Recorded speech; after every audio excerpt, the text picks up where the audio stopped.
It knows how to hunt. I know how to survive.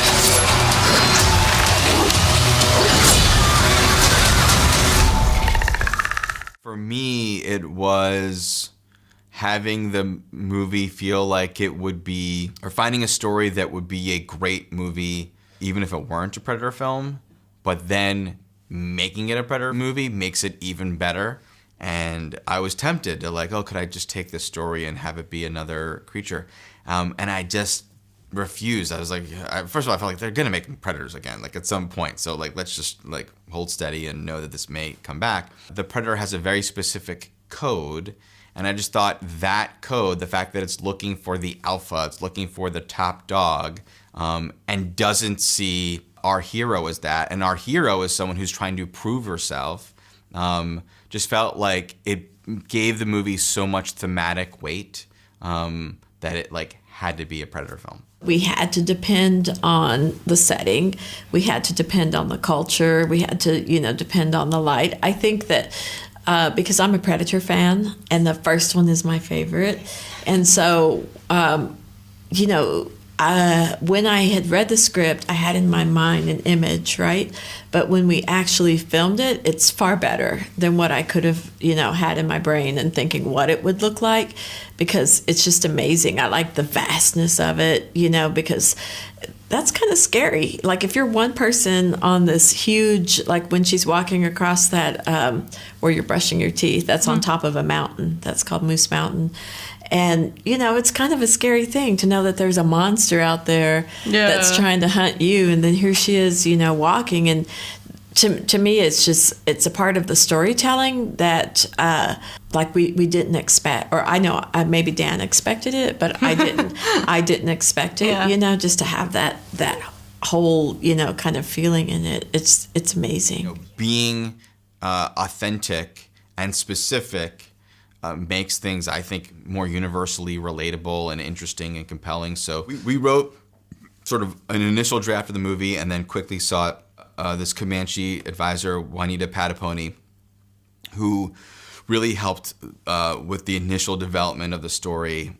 And then when we needed a producer, we tracked down Jane and Jane Myers, who not only brought so much of her own cultural, ancestral, familial knowledge in every possible way, including like she would help make the wardrobe, but also in crafting awesome character moments. Like for me, I'm Comanche, so I started with my tribe. I told them I was making this film, and I called on some key people to help me out, whether it was language, whether it was, like the song that is sung through the camp, and now we don't hear it in the final cut, but it's a camp crier thing that we actually do during the camps. Just all the people that I asked, to help me, they were like, oh my gosh, yes. I mean, they were willing to help and to make sure that we got this authenticity part correct. Why do you want to hunt? Because you all think that I can't. This kind of thing happens to me where it's like either I like really have chemistry with a character or I just kind of don't. And there's just something that felt like really, that I just felt really drawn to. And then like when I auditioned with Dan and having those kind of conversations, like the more that it took shape, the more I just felt like that was like a skin that I could put on, And I feel like the way, and then like reading the script and stuff, kind of understanding her more and seeing like how she shows herself through everything she goes through. The place where I find her to be the most relatable to me is the idea of being able to like feel really determined and like really set on something and then be like filled with doubt at the same time.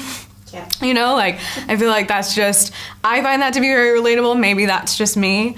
But I think that's something that everybody experiences, is to be like, I can do this, I can do that, or like, that's really important. And then you get that opportunity and you're like, oh God, did I make a mistake? Should I not have fought for this? And then, it's like, and then you see that through, and it's like that process of like that relationship with yourself and that relationship of what you're fighting for. That's where I really like I saw the most of like, oh, okay, that feels very natural.